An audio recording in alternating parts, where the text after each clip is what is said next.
On the edge of the Sahara lives a tribe of fishermen named the Imraguen. The descendants of Bedouin nomads, they have settled along the Banc, a large stretch of sand that juts out into the ocean with shallow waters that are a haven for fish and birds. I set out to live alongside the Imraguen in Iwik, a small fishing village proudly facing the Atlantic Ocean. These people owe their survival to mutual aid and sharing, but most of all to the respect of the world of their elders.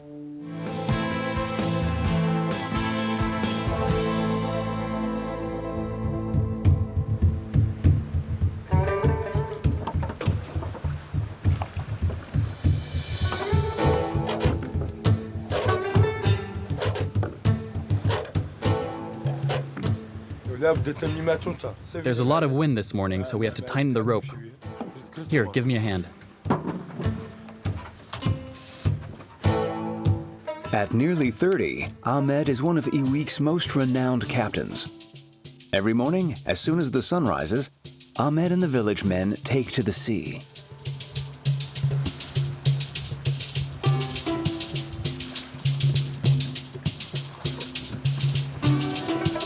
Aboard their lanch, a boat with a shape inspired by the sailboats from the neighboring Canary Islands, Ahmed and his crew are preparing for a day of offshore fishing. This is no small boat. Nope, it's not a small lanch. It's one of the biggest in the village.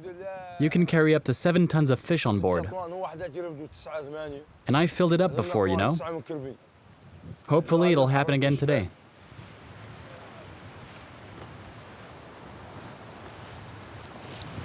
Wow, you can see the bottom here. The area's distinctive feature is that there is no bottom per se. It's mostly shoals and mudflats. To be a captain here, you have to know where they are. It takes time to learn about the channels and where to go depending on the tides. If you rush without thinking, you could run aground and be stuck for an entire week. If your boat gets jammed, the tide might not be enough to get you out. I see it. I can see the sandbar.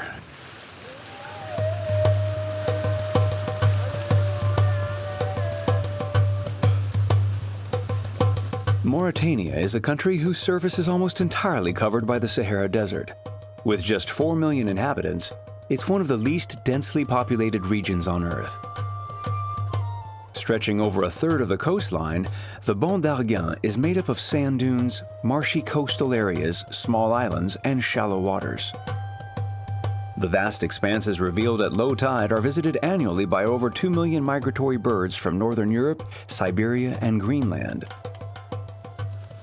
The upwelling of cold water resulting from the ocean winds provides a wealth of nutrients, thus creating a region rich in fish and sea mammals. Geez, look at all these birds. It's beautiful. When birds hunt like that, it's a signal for us fishermen. It means there's a big shoal of sea breams or mullets. These birds tell you where to cast your nets.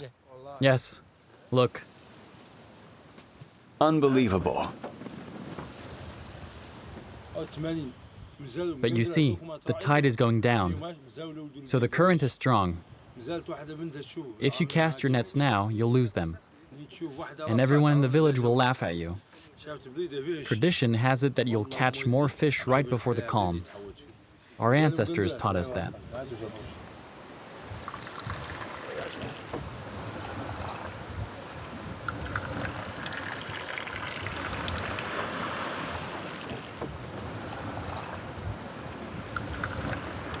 Careful, hot. Thank you.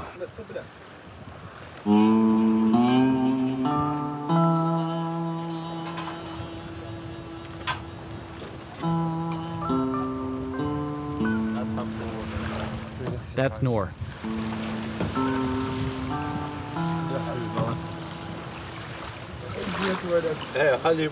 Is this where you plan on fishing today?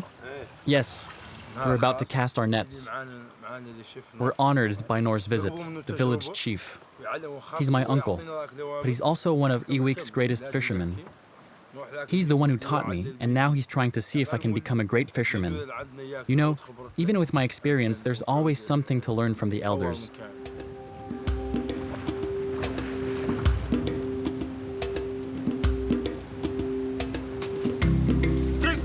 Hurry up, there's fish!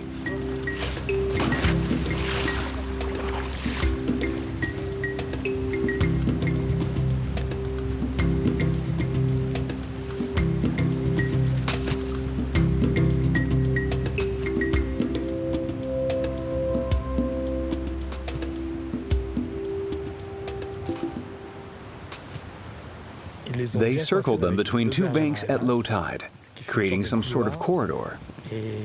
They spread the nets from one bank to the other before hitting the water to drive the fish inside. They have no way to escape unless they climb on the bank. It may sound simple, but it's clever. Come on, bring in the net. Here we go. Pull, pull, pull, come on! Holy cow, there's so many of them. It looks like a supermarket. Every time I lift the net, it's full of fish. I'll let you grab them because you've got a good grip. Me, it just slips away. Looks like you've brought me luck today. I was also glad to show you our fishing techniques. As you can see, it's very physical and it requires experience.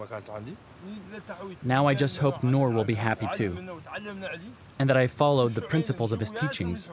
To me, it's more important than catching lots of fish.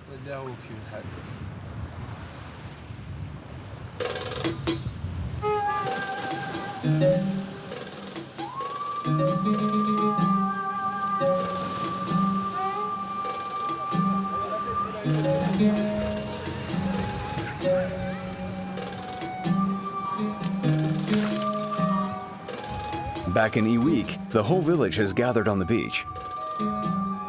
Here, the 100 or so inhabitants live exclusively from fishing.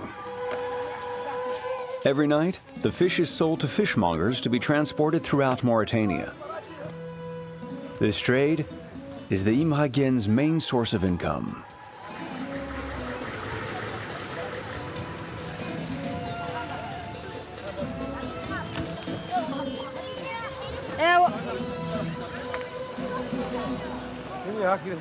Hi, Auntie. Please accept the fish I'm giving you today. I'm sorry I wasn't able to catch more mullets, but those are for you. Indeed, there aren't many, but I know you did your best. Hopefully, tomorrow I'll bring you more. God willing, you'll have plenty. Thank you.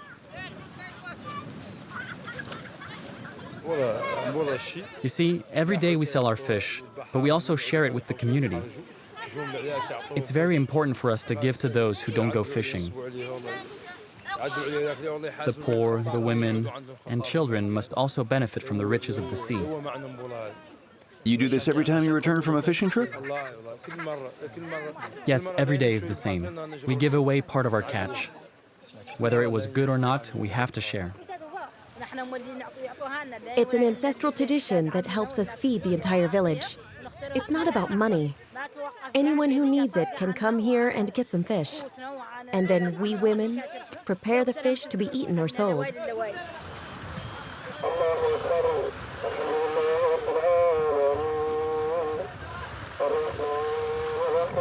That evening, Ahmed invites me to visit his uncle Noor. He's anxious to know what he thought of this morning's fishing trip. Mark, meet Noor, our village chief. He's an old fisherman. He's the one who taught me how to fish, like he did for many of the young people around here. His advice is invaluable. Mark came fishing with us. He was a great help with the nets. He's short, but he's strong. Welcome, Mark. Please consider the Imraguen tribe as your home, as we welcome you like a brother. I've watched you on the boat, and you'd make a good fisherman, with a bit of practice.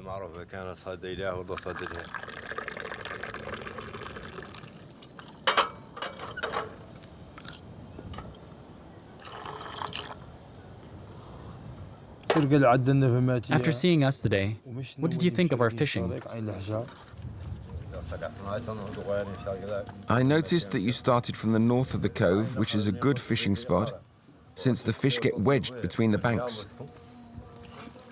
On the other hand, I think you dropped your anchor too close to the shore. Because when the tide starts to go out, you risk running aground. And you know what that means. Having to wait for the next tide to set sail again. But since it's never happened to you, you didn't think about it. That's why I don't blame you. And thank God you made it back safely. Noor, is it important for you to pass on your fishing knowledge? Yes, because at my age, I can't go fishing anymore. I used to be strong and a great fisherman. But now, young people have to take over and feed our village. You know, I won't always be around, and they have to be ready to face the struggles on their own. One day, I'd like Ahmed to succeed me, but before that happens, I need to make sure he's able to train the next generation.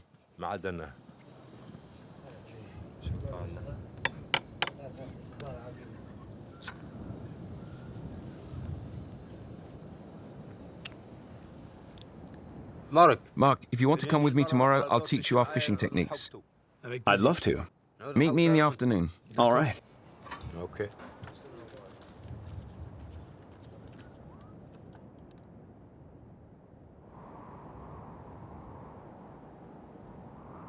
This morning, Ahmed and the village fishermen have already set out to sea as Iwik slowly wakes up. As soon as the sun rises, the heat dictates the pace. The coast is battered by the continuous trade winds, and the sand rushes deep into the little wooden huts that over the years have replaced the kaima, the traditional Saharan tents. A single little shop with occasional supplies connects the Iwik community to the rest of Mauritania. Long oppressed by other tribes, the Imraguen have gradually gained their independence and are now the respected fishermen of an entire country. Just like every day, the women of the village set to work. Come with us. Let's sit in the shade. I meet up with Letnanya, Ahmed's aunt.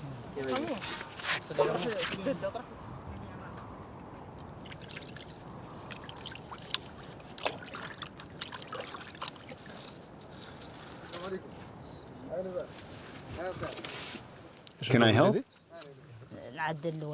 If you want, let's have you try your hand at a fish. Let's see if you manage to cut it. Want me to cut it here? Start by removing the head, but without damaging it. You need to make a clean cut. That's good. Now I'm going to show you how to remove the fillet. You stick your knife in, like this, and gently cut. You're doing fine. You didn't ruin it. Now you need to cut slits in the skin.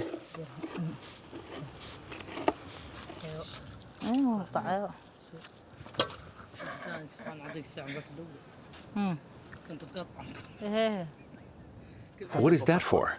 In a few hours' time, the wind and the sun will have dried the fish. It will then become what we call tishtah, which can be kept for a very long time. You know, desert people can't eat fresh fish, but they know it's good for their health. That's why the surrounding tribes have always come to buy dried fish from the Imraguen women. It's our pride and joy.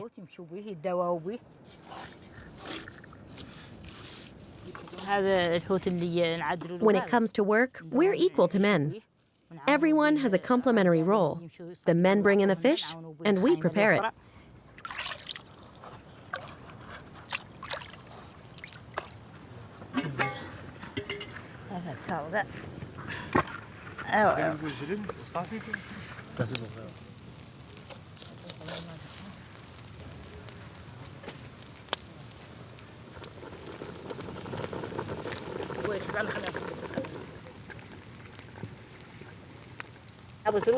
Here, hand me a shell.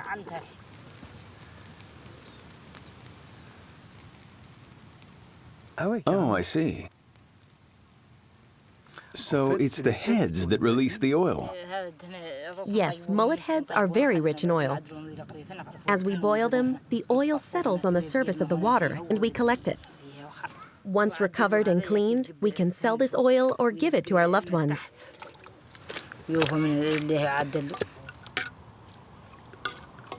So nothing is lost.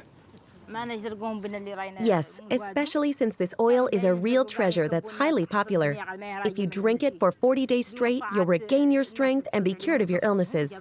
Traditionally, the local tribes go on an oil cleanse every year. There are even Europeans who come all the way here to buy it. They say it's very rich in vitamins and it contains good fat. At any rate, I've been taking it since I was a child and I've never been ill. And I'm sure it's thanks to this oil and eating a lot of fish.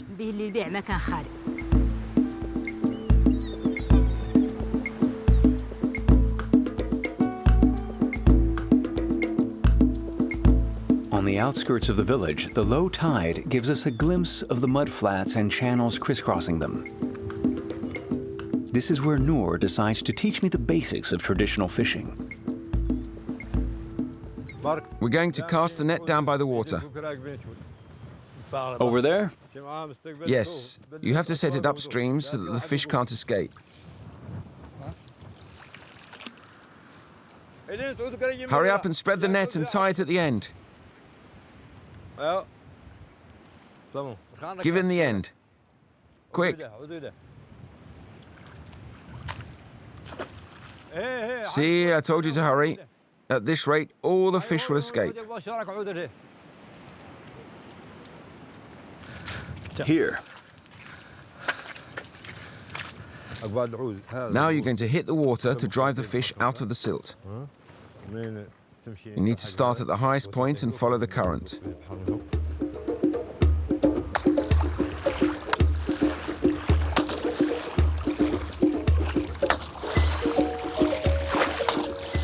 Put some effort into it. You're not going fast enough. We won't catch anything that way. How's that, Noor? Is that okay? Yes, that's good. I'll keep going.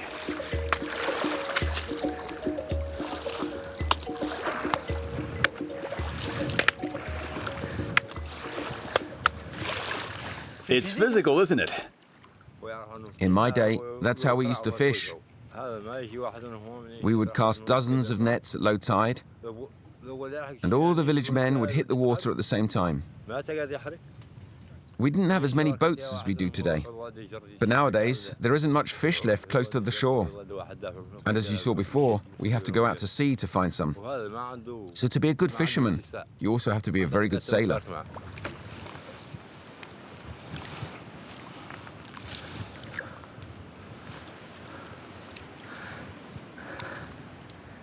Is that a mullet? Good job. Nice one. Mark, I had a feeling that today's fishing wasn't going to be great. But for a beginner, you're not too bad. Even with just one fish, we'll have to share. I doubt everyone will get their fill, but it could complement today's lunch or dinner.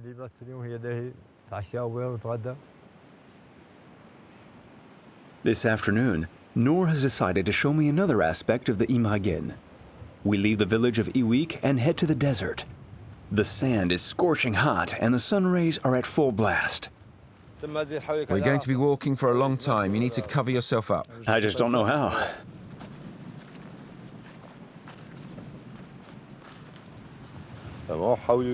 You have to wrap it around the top. And protect your mouth from the sand. If you don't, you'll dehydrate very quickly. Your headscarf isn't long enough. You need to protect your head from the sun with a long cloth. So you can wrap it around several times. Got it.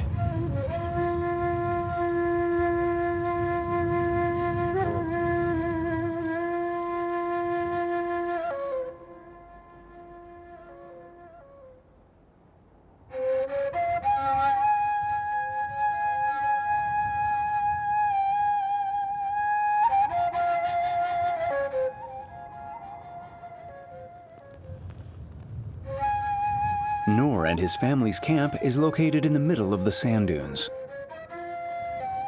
Despite a life dedicated to the sea, Noor decided a few years back to settle at the gateway of the Sahara.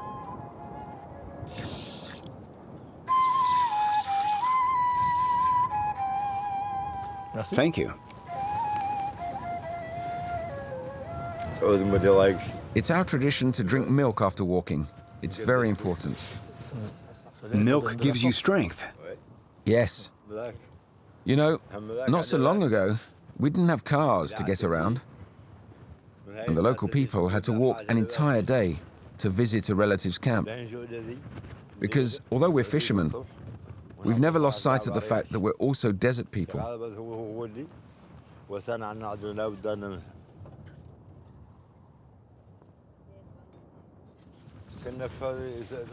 I decided to move here 5 years ago. As I no longer go fishing, I wanted to enjoy what the desert has to offer. I've already told Ahmed and the young people in the village that I'd like them to take over. My wish is to be able to stay here with my family, rest, and no longer bear the responsibilities of a chief.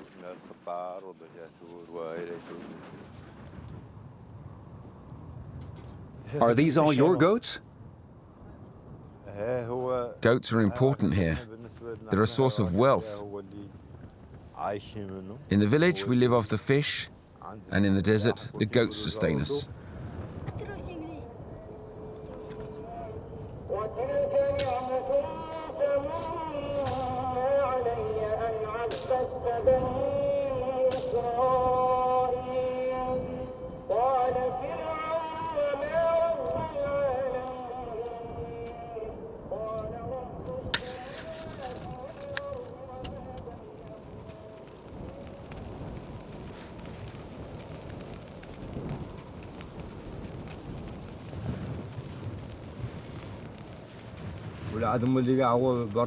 When we went fishing with Ahmed, I was a little hard on him, but it's for his own good. He's a capable fisherman, but he has a big responsibility towards the village. If our traditions are lost, we won't have a future. So I have to make sure that my knowledge is passed on. But I trust him. In a few months, he'll be ready. And I'll be able to retire from the world.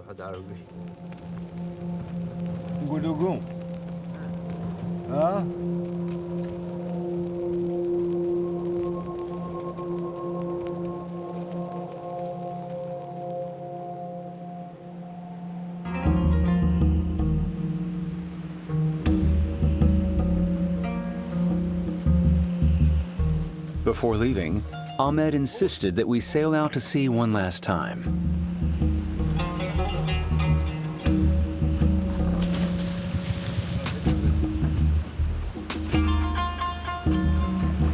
This is for you, my friend. That's a nice one. That's a nice one.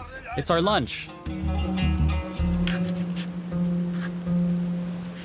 Ahmed, fish doesn't get any fresher than that.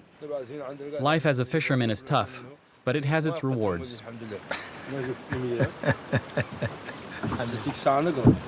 You know, when I was a child, my parents decided to send me to live in the city. They wanted me to study, but I wasn't happy at school. I missed my life here too much. So I came back and started working on fishing boats. 8 years later, I became the captain of my very own boat. But to become a good sailor, you need a mentor. Someone who not only teaches you the secrets of the sea, but also believes in you. I could have done something else with my life. I didn't become a sailor out of necessity, but because the sea is where I belong. You know, I'm the same way. Being at sea is what I love the most. Let's go home. Here we go.